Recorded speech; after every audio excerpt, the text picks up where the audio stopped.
por acá, en este lado, y también para quienes están del otro lado del mar, buenas tardes. El día de hoy continuamos con nuestra serie Señor, enséñanos a orar. El día de hoy estamos en la lección número 6 y vamos a ver el día de hoy, dentro de las distintas formas de oración que hemos venido viendo en las 5 últimas lecciones, los votos. Sí, este es el que vamos a ver el día de hoy. Y bueno, comentando para aquellos que están por primera vez, la recomendación es que tratemos de enfocarnos mayormente en lo que es la enseñanza. Pues como toda clase, como toda lección, es bueno tomar notas, pero pues una sugerencia que hemos estado dando es que para aquellos que tienen la posibilidad de volver a ver la enseñanza, que sea entonces cuando de manera detallada tomen esas notas, y que en este tiempo estén tratando de poner la mayor atención posible, porque como es mucha la información que van a ver en pantalla, luego el tiempo no alcanza como para anotar todo ello, y a veces nos distraemos en ese estar anotando de lo que se está diciendo dentro de la lección. Entonces, pues la recomendación es que hagan notas rápido, solamente de dudas que les surjan o de comentarios que quisiera hacer ya al final, para que no se le olviden, y que en la siguiente oportunidad que tenga de volver a ver la enseñanza pueda tomar notas a detalle. Y bueno, el día de hoy, como les decía, es este el tema que vamos a ver, los votos. Y bueno, todas las formas anteriores de oración que hemos visto han tenido que ver con lo que ofrecemos a Dios en oración, es decir, con lo que le damos al Señor dentro de la oración. En el caso de los votos, también tiene que ver con dar, aunque en algunos casos incluye también el pedir. Y vamos a verlo a detalle en un momento más, pero a continuación lo que vamos a hacer es tener un pequeño repaso. Y bueno, en esta diapositiva que estamos teniendo en pantalla, podrá ver que las próximas facetas que veremos tratan de el pedir, ¿verdad? A partir de la siguiente lección entraremos a la parte que concierne a lo que son las peticiones a Dios dentro de la oración. Pero antes de entrar al tema de esta lección, que es los votos, ahí es lo que usualmente ponemos resaltado con la letra en negrita, recordaremos algo de lo que expusimos en la lección pasada para reforzar algunos aspectos importantes. ¿Sí? Vimos la trascendencia de usar los filtros correctos.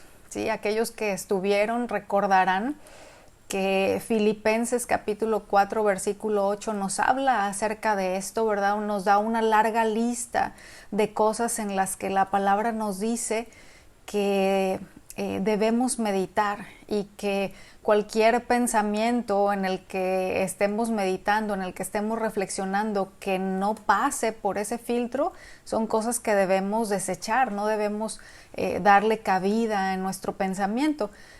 Pero para meditar en lo que es verdad acerca de Dios y sus obras, es importante hacer uso de esos filtros, porque lo que meditemos va a definir nuestro concepto de Él y nuestra manera de relacionarnos con Él. ¿Sí? Aquí son dos cosas importantes. Por un lado, nuestro concepto de Él, y por el otro, nuestra manera de relacionarnos con Él. Muchos creyentes no tienen una relación estrecha con Dios debido a conclusiones equivocadas respecto de su persona, que son conclusiones que han basado en experiencias de vida, en enseñanzas equivocadas, en circunstancias adversas que han tenido, entre otras cosas que podríamos mencionar. Y sin embargo, aunque se tiene un concepto equivocado acerca de quién es Dios, muchas veces esos creyentes no se acercan al Señor como para poder conocerle, como para poder corregir aquello que está equivocado y poder conocer quién es en realidad el Dios en quien hemos puesto nuestra confianza para salvación. Entonces, al ir a su palabra, pues es parte de lo que aprendemos y de lo que se trata, de conocerle a Él. Y para poner un ejemplo con relación a esto, quisiera mencionarle al profeta Habacuc.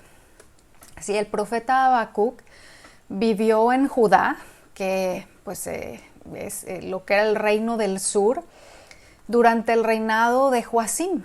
Y en ese tiempo, Babilonia se estaba convirtiendo en la potencia mundial dominante y sería usada por Dios para juzgar a Judá debido a su corrupción y violencia extrema. Sí, ya el pueblo de Dios había llegado a un punto en el que la paciencia de Dios ya estaba llegando al límite, y precisamente Babilonia, esa potencia, sería el instrumento que Dios usaría para juzgar a su pueblo.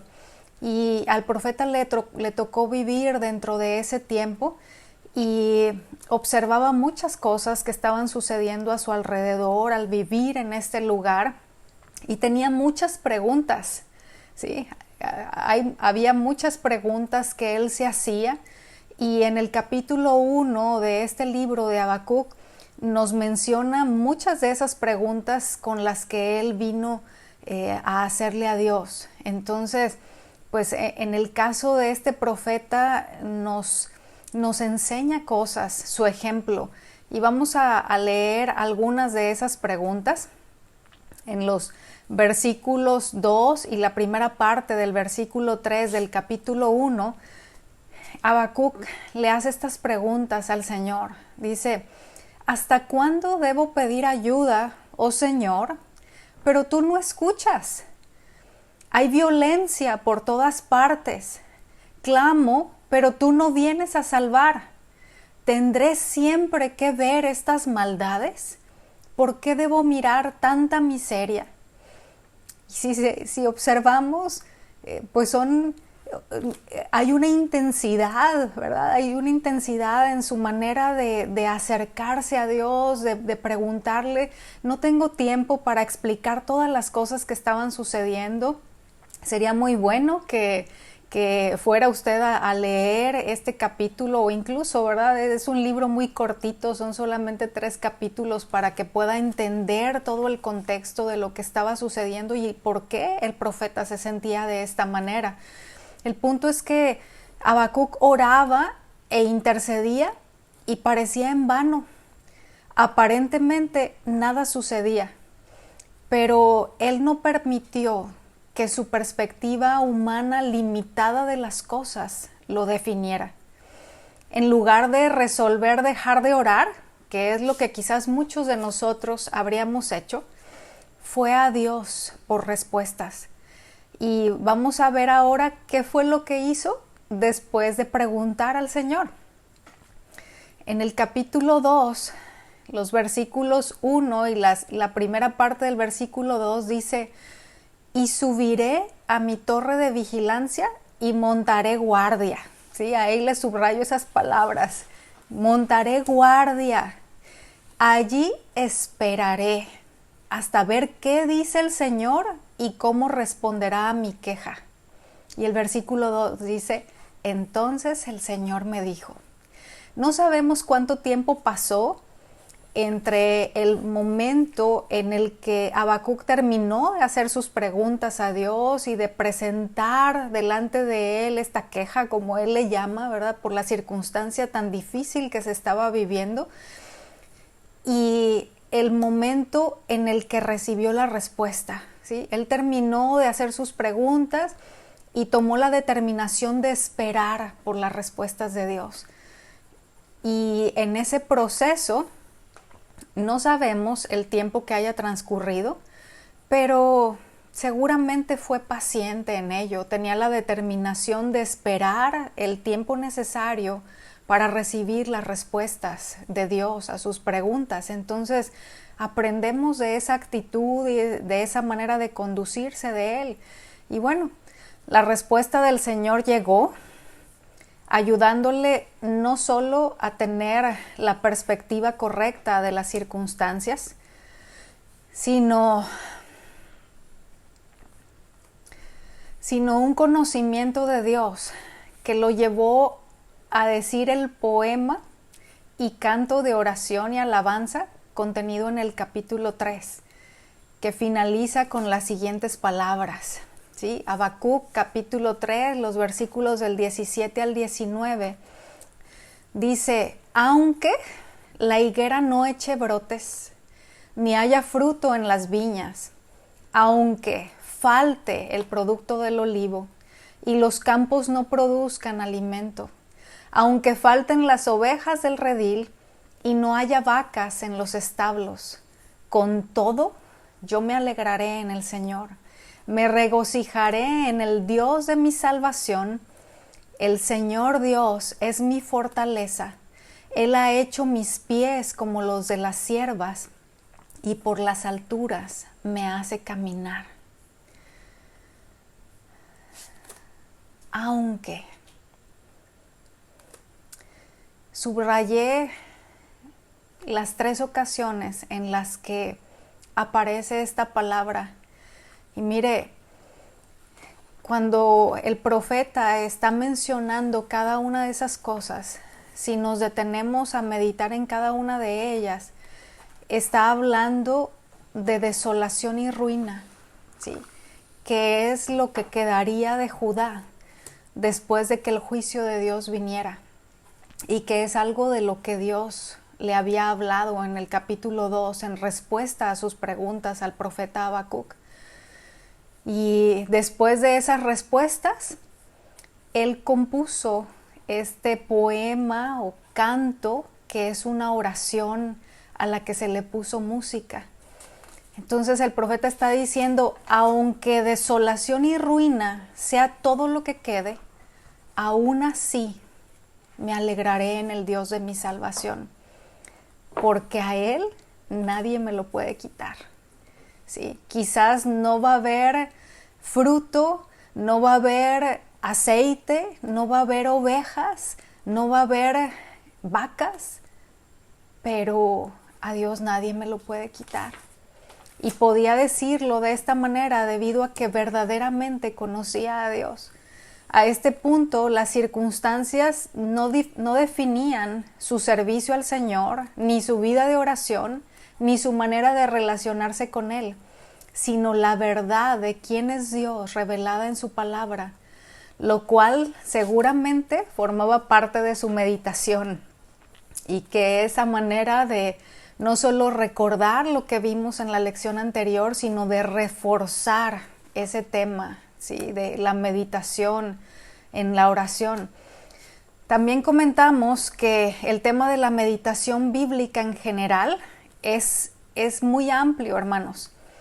Así como lo es el tema de la alabanza o la acción de gracias o la adoración, pero que estamos concretándonos a la parte del tema que tiene que ver con la oración, porque es de lo que estamos aprendiendo en esta serie, ¿sí?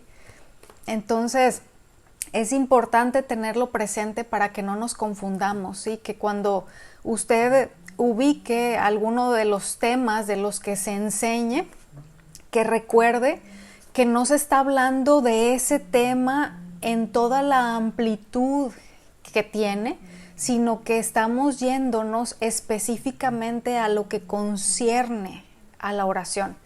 Entonces, habiendo dicho esto, quiero mostrarle esta imagen, porque otra cosa importante es el hecho de que el tema de la oración también es muy amplio, y por decirlo de alguna manera, tiene muchas caras o facetas o formas, que es como le hemos estado llamando, ¿verdad? Que incluso es el título que tiene esta lección, así como las 5 lecciones que llevamos hasta el momento tocando el punto de las formas de la oración. En esta imagen, lo que usted está viendo es un diamante. Y cada corte que podemos observar recibe el nombre de faceta, las cuales forman parte de esta piedra preciosa. Pues algo así sucede con la oración. Es una piedra preciosa de la que estamos conociendo sus distintas facetas, hermanos. Y no podemos quedarnos con la idea de que 4 o 5 de sus facetas son la totalidad, porque entonces nos quedaremos a medias. No tendremos el diamante completo para poder verlo en plenitud y disfrutarlo en toda su riqueza. Y hablando de la riqueza que es la oración bíblica, quiero invitarlo a meditar en lo siguiente. Desdichada la generación que encuentra sus incensarios vacíos del rico incienso de la oración, cuyos padres han estado descreídos para orar, pues su herencia está plagada de peligros y funestas consecuencias.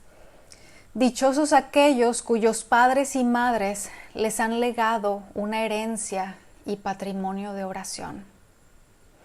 Hermanos, es este tipo de herencia que debemos trabajar incansablemente, en dejar este tipo de herencia. Es en lo que debemos trabajar sin cansarnos de hacerlo, para dejar a las siguientes generaciones esas riquezas verdaderas.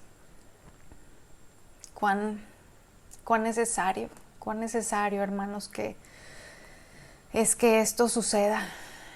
Y bueno, yéndonos al tema de esta lección, que son los votos, vamos a ver la definición del diccionario de la lengua para la palabra voto, que es una palabra que viene del latín votu, que significa promesa. Y es el empeño voluntario de una palabra a Dios o a otra persona. En este caso, nos vamos a enfocar en el significado que tiene la palabra cuando está relacionado con Dios, porque podemos ver aquí en esta definición que es el empeño de una palabra que puede ser no solamente a Dios, sino también a otra persona, pero en la lección estaremos enfocándonos en el aspecto que tiene que ver cuando se hace a Dios. Y primeramente vamos a ver las palabras que se utilizan en el Antiguo Testamento y que se traducen como voto en algunas de las ocasiones en nuestras Biblias, también dependiendo de la versión.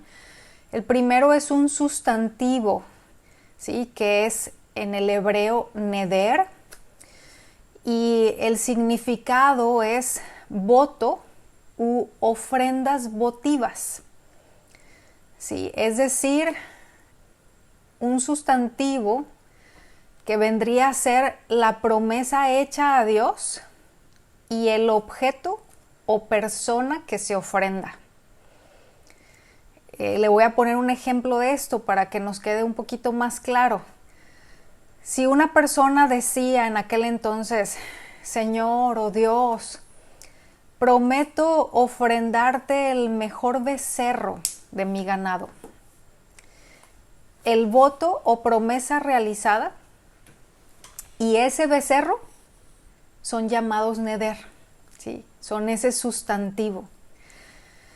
Y este nombre o este sustantivo aparece 60 veces en el hebreo bíblico y a menudo se usa junto con el verbo, ¿sí? Este sustantivo en 19 de las 60 ocasiones que aparece en el Antiguo Testamento se utiliza junto con el verbo que vamos a ver a continuación, ¿sí? La palabra voto nuevamente, pero en este caso es el verbo y solamente cambia una letra, ¿sí? Dentro de la palabra. En lugar de neder es la palabra nadar, que significa hacer voto. Es una promesa solemne hecha a Dios tanto para hacer o para abstenerse de hacer alguna acción.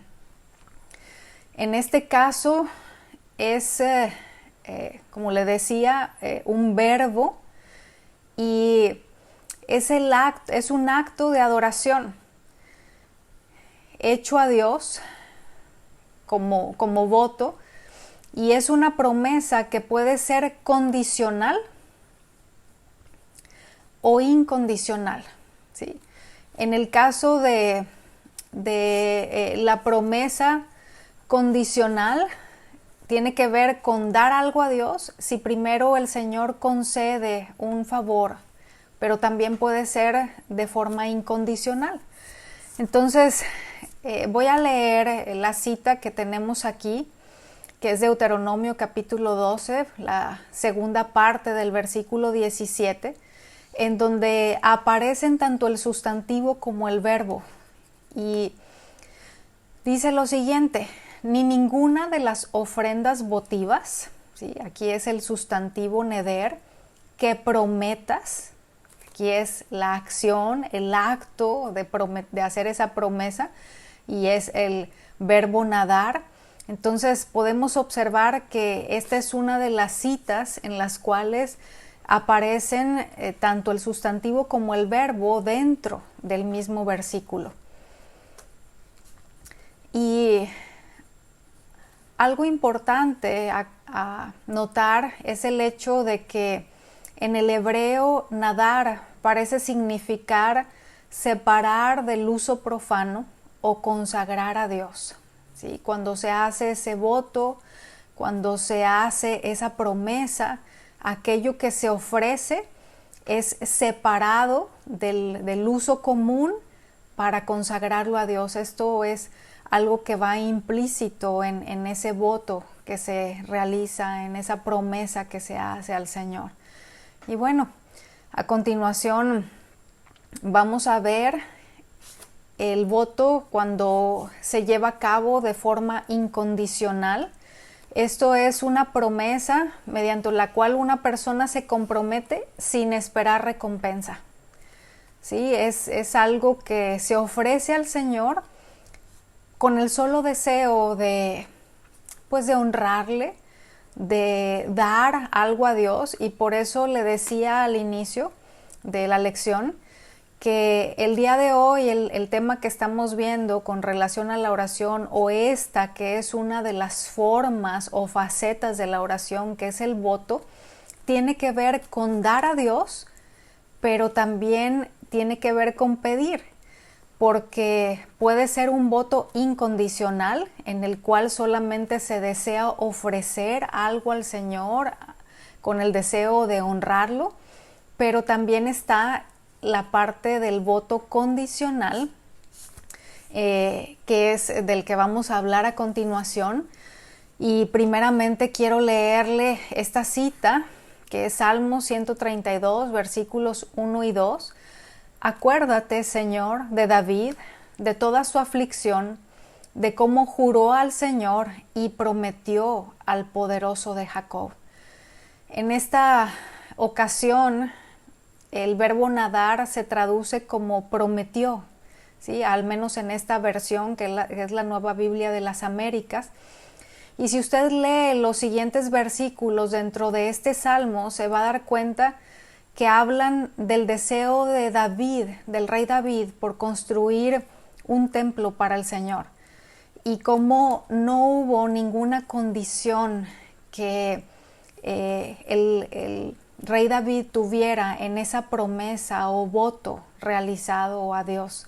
Él solamente tenía el deseo profundo y ardiente de construir una casa para el Señor, y en ese deseo de ofrecer esto al Señor, no había ninguna condicionante, era simplemente el hecho de que, como nos dice la palabra en Crónicas, David tenía su afecto, su amor puesto en la casa de Dios y pues era su manera de honrar al Señor y de expresar ese afecto que había en su corazón para Dios. Vamos a ver ahora el voto condicional, que generalmente contiene una cláusula previa detallando las condiciones necesarias para el cumplimiento del voto. Y vamos a ver a continuación una cita de lo que es primero de Samuel capítulo 1, en donde nos relata la experiencia de Ana cuando se encontraba ahí en el tabernáculo en Silo. Yo no sé si recuerda esa historia, pues es cuando fue junto con su familia a ofrecer sacrificios a este lugar en donde se encontraba el tabernáculo, y nos enseña la palabra que estando ahí Ana hizo una oración, y es lo que vamos a ver aquí en primero de Samuel capítulo 1, los versículos 10 y 11. Dice: ella, muy angustiada, oraba al Señor y lloraba amargamente. Entonces hizo voto y dijo: oh Señor de los ejércitos, si te dignas mirar la aflicción de tu sierva, te acuerdas de mí y no te olvidas de tu sierva, sino que das un hijo a tu sierva, yo lo dedicaré al Señor por todos los días de su vida y nunca pasará navaja sobre su cabeza. Entonces, este es un voto condicional. Ana estaba haciendo una petición al Señor y en esa petición le hizo una promesa, ¿sí? Hizo un voto de que si ella recibía esa respuesta a su oración y Dios le concedía el hijo que estaba pidiendo, ella lo iba a dedicar para el servicio al Señor para toda su vida. Entonces, este es uno de los varios ejemplos que encontramos en la Escritura acerca de los votos condicionales. Los votos, por lo general, se hacían en situaciones muy serias, ¿sí? Y tenemos aquí algunos ejemplos que le dejo solamente entre paréntesis, porque debido al tiempo no podemos leer cada uno de ellos, pero en el caso del que está ahí en Génesis, tanto en el capítulo 28 como en el capítulo 31, es donde la palabra del Señor habla acerca de ese momento en el cual Jacob necesitaba la seguridad de la presencia del Señor antes de partir para Padán Aram, y también la promesa que le hace a Dios, el voto que le hace en esa oración en la cual le estaba pidiendo su protección, y lo que sucede ya en el capítulo 31 en respuesta, ¿verdad?,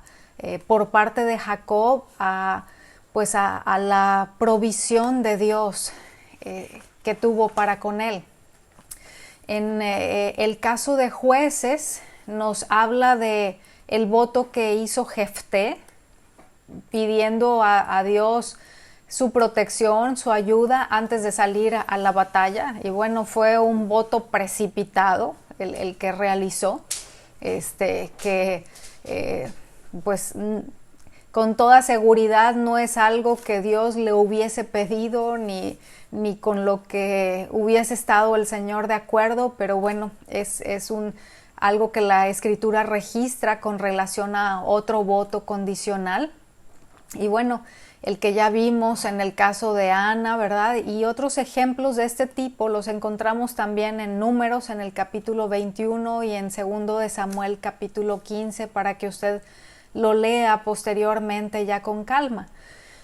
Y bueno, en las secciones legales de la Biblia que se encuentran en Levítico, Números y Deuteronomio, contiene solo referencias aisladas a los votos, en donde trata específicamente con los objetos que se ofrecían en ellos. Es decir, en estos pasajes de la Escritura se nos enseña cómo estaba regulada la cuestión de los votos con relación a las cosas que se ofrecían en esos votos condicionales. Además de diezmos, de personas y ciudades conquistadas que son mencionados en estas citas que le puse entre paréntesis, el voto más frecuente parece haber envuelto el ofrecimiento de alguna clase de sacrificio. Sí, vamos a ver que en el caso de la cita de Levítico, capítulo 22, en los versículos del 18 al 20 nos habla de los holocaustos, por ejemplo, ¿no? De las regulaciones acerca del ofrecimiento de esos votos cuando se trataba de holocaustos. En el caso de las ofrendas de paz encontramos las instrucciones también ahí en Levítico, pero en el capítulo 7 y en el capítulo 22. Ahora también se menciona que esos votos podían estar acompañados de una ofrenda de cereal secundaria y de libaciones. Las libaciones son ofrendas líquidas y encontramos indicaciones acerca de esto en Números en el capítulo 15 y en el capítulo 29. Y bueno, también la palabra nos habla acerca de que había otro voto en el que se podía ofrecer la persona misma a Dios por un periodo determinado de tiempo. Este era el voto de un nazareo y es en Números en el capítulo 6 en donde habla a detalle acerca de esto. Y bueno, no solo se podía llevar a cabo este voto por un periodo de tiempo determinado, sino también podía representar un llamado de toda la vida, como es el caso de Sansón y del profeta Samuel, que tenemos las citas ahí, ¿verdad? En Jueces capítulo 13 y primero de Samuel en el versículo 11, que es lo que Ana promete al Señor para ese hijo, si el Señor le respondía de esa manera. Entonces, vemos que el acto de cumplimiento de votos constituía un reconocimiento de lo que Dios había hecho y era en sí mismo un acto público de alabanza y acción de gracias. Este acto de cumplimiento de votos se celebraba en el lugar que Dios había establecido para que se reuniera la asamblea, y el hecho de que se llevara a cabo de manera pública pues era un reconocimiento de que Dios había respondido una petición, de que había venido una respuesta por parte de Dios a una oración, y que esa persona que estaba ofreciendo ese voto estaba dando un testimonio acerca de esa intervención de Dios, de esa muestra del favor de Dios y de su respuesta para con esa persona. Y el voto es de carácter voluntario, y tanto hombres como mujeres podían ofrecerlos. En Números, en el capítulo 30, nos habla acerca de las leyes que rigen esos votos, y vamos a leer en este caso lo que menciona en el versículo 2. Dice: cuando alguno hiciere voto a Jehová o hiciere juramento ligando su alma con obligación, no quebrantará su palabra, hará conforme a todo lo que salió de su boca. Entonces, esto es parte de lo que se menciona ahí en el capítulo 30 de Números con relación a los votos, ¿verdad? Y pues lo serio que era esto. por más que los votos condicionados se hicieran a menudo por desesperación, esto no altera el carácter obligatorio del mismo, ¿sí? Y esto es algo muy importante a poder ubicar y poder tener presente, que en ocasiones los votos se hacían en medio de circunstancias desesperadas y bueno, que el hecho de que se hicieran debido a una condición en la que la persona se encontraba de este tipo, no anulaba el hecho de que había que cumplir lo que se ofreciera. Y Eclesiastés capítulo 5, los versículos del 4 a la primera parte del versículo 6, dice: cuando haces un voto a Dios, no tardes en cumplirlo, porque Él no se deleita en los necios. El voto que haces, cúmplelo. Es mejor que no hagas votos a que hagas votos y no los cumplas. No permitas que tu boca te haga pecar.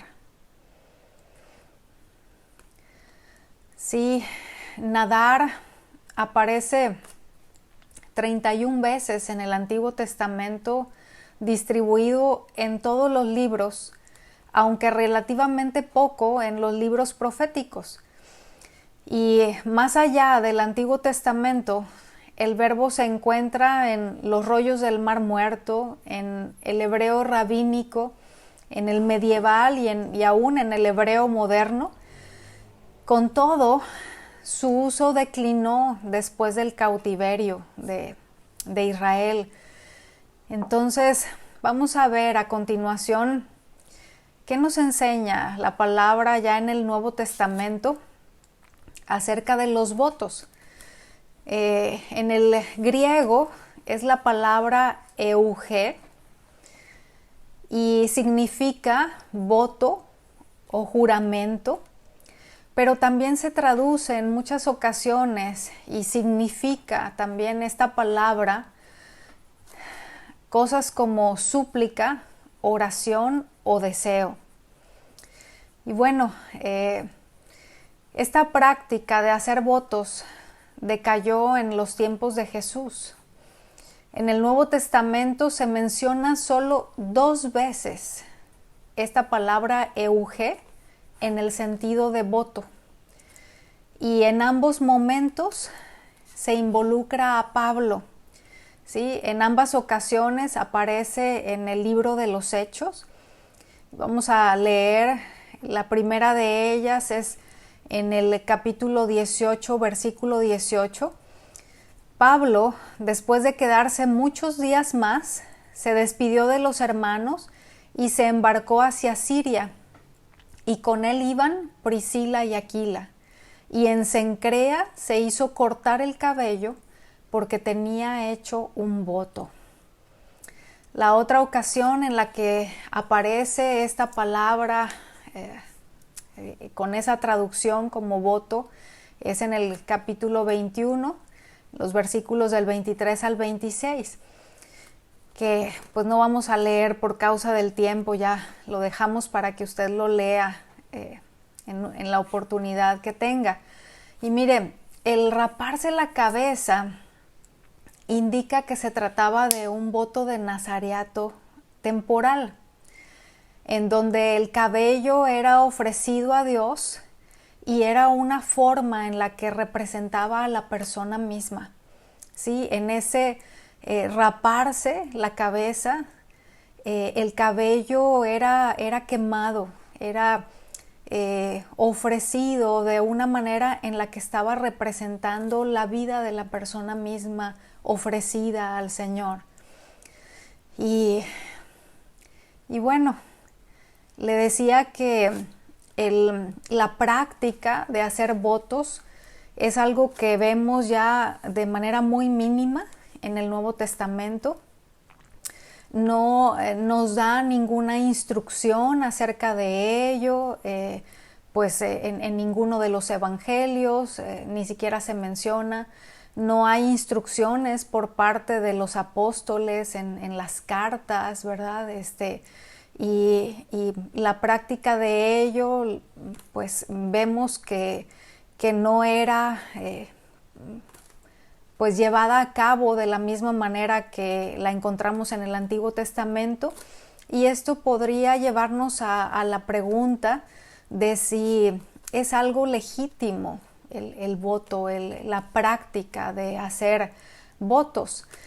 Y bueno, el voto es legítimo porque la Biblia contiene muchos ejemplos y muchos mandatos para su fiel observancia, y esto es prueba suficiente que en ocasiones apropiadas los votos son aceptables ante los ojos de Dios. Y la legitimidad del voto es también evidente en el hecho de que en el bautismo y en la celebración de la Cena del Señor hay un elemento de consagración y un voto claramente implícito de fidelidad a Él. Y lo mismo es verdad en el pacto de matrimonio, porque las promesas hechas a ese respecto no son meras promesas hechas entre dos partes, ¿sí? No son meras promesas hechas entre el hombre y la mujer, sino que son un juramento y un voto hecho ante Dios. ¿Y por qué? ¿Por qué razón, aunque ya no se practique en la medida que se llevaba a cabo en el Antiguo Testamento, es importante conocer esta faceta o forma de oración? ¿Por qué razón es que estamos tomándonos este tiempo para hablar acerca de esta cara, por decirlo de alguna manera, ¿verdad? Recordando la analogía con el diamante de la oración, que es el voto. Y bueno, meditando yo en esto, pensaba en que si la Escritura habla de ella, es razón suficiente para tomarnos el tiempo para aprender acerca de esto. Y también, por otro lado, el hecho de que como creyentes de procedencia latina podemos estar más familiarizados con un tipo de práctica que se lleva a cabo en la religión tradicional por razones y con motivaciones equivocadas, a la que llamamos manda, ¿sí? Yo no sé cuántos de ustedes han escuchado esta palabra, cuántos estén familiarizados con ella. Creo que podemos estar más familiarizados con esta palabra que con la palabra voto. Y bueno, en México es una palabra de uso común para aquellos que vienen de la religión tradicional, que practican la religión tradicional, o aquellos que aún como creyentes venimos de la religión tradicional. La palabra manda es algo con lo que estamos familiarizados y significa voto o promesa hechos a Dios, a la Virgen o a un santo. Y dentro de esas mandas se hacen cosas como irse de rodillas por un largo trecho, sin la protección de un pantalón, por ejemplo, ¿verdad? Con las rodillas ensangrentadas y cosas por el estilo, ¿verdad? Que no voy a mencionar más, creo que con ese ejemplo basta, pero son algunas de las cosas que se llevan a cabo dentro de esas mandas o esos votos, y que a causa de una ignorancia como creyentes podemos terminar haciendo mezclas que en algunos casos se originan en conceptos de la oración del mundo griego, ¿sí? A veces, aún sin saberlo, podemos estar permeados en alguna medida con pensamientos, con formas de pensar de origen griego en lo concerniente a la oración incluso. Por ejemplo, en las oraciones homéricas, ¿sí? O aquellas que tienen que ver con lo que Homero escribió. Se dice que los favores que se piden muestran que los seres humanos tienen cierto control de la vida e incluso en los campos donde los dioses gobiernan es posible conmoverlos con plegarias y ofrendas que imponen sobre ellos una obligación o mediante promesas de futuras ofrendas si contestan a las oraciones. ¿Qué quiero decir con esto? Que la práctica de algunos puede estar permeada de pensamientos como estos, ¿sí? De pensar o de tratar de llevar a nuestra relación con Dios formas de pensar como estas, como el hecho de que se puede conmover con plegarias y con ofrendas imponiendo una obligación en Dios, ¿sí? Que al ofrecerle cosas, si nos concede X, podemos relacionarnos con Él de una manera en la cual lo que estamos transmitiendo es que no tenemos claro qué es lo que enseña la Escritura con relación a esto, sino que se nos han metido, se nos han colado algunas hebras cuya procedencia es de otro lado, que no tiene nada que ver con lo establecido con Dios en su palabra. Entonces, cosas como estas se pueden venir arrastrando y pretender relacionarse con el único Dios verdadero bajo este tipo de conceptos. Y pues otra vez, no es de esa manera. No es de esa manera e incluso las clásicas promesas de fe, ¿verdad? Que aún en algunos círculos de la cristiandad se llevan a cabo, tienen que ver con esto mismo, ¿no? Y no es algo que esté en línea con lo establecido con Dios, por Dios en su palabra. Entonces, por estas razones es importante que ubiquemos qué es lo que la Escritura enseña con relación a los votos. Y bueno, ya en conclusión, para terminar, quisiera decirle que no es la intención estimularle con esta enseñanza a la práctica de hacer votos, ¿sí? Como ya vimos, no es algo que Dios nos diga que debamos hacer. Mire, el caso de Sansón fue muy particular. Ese es un caso que se cocina aparte, ¿sí? En ese caso sí fue Dios estableciendo, fue Dios demandando, fue Dios dando directrices. Pero fue un caso muy especial, ¿sí? Entonces, no es algo que Dios nos diga que debamos hacer y tampoco lo encontramos como una práctica recurrente en el Nuevo Testamento. Además, es esencial no perder de vista nunca que Dios se tome muy en serio aquello que le prometemos. Y por ello nos insta a mejor no prometer que prometer y no cumplir. Sin embargo, si en algún momento desea llevarlo a cabo, podrá hacerlo con plena conciencia de lo que significa y de la responsabilidad que conlleva.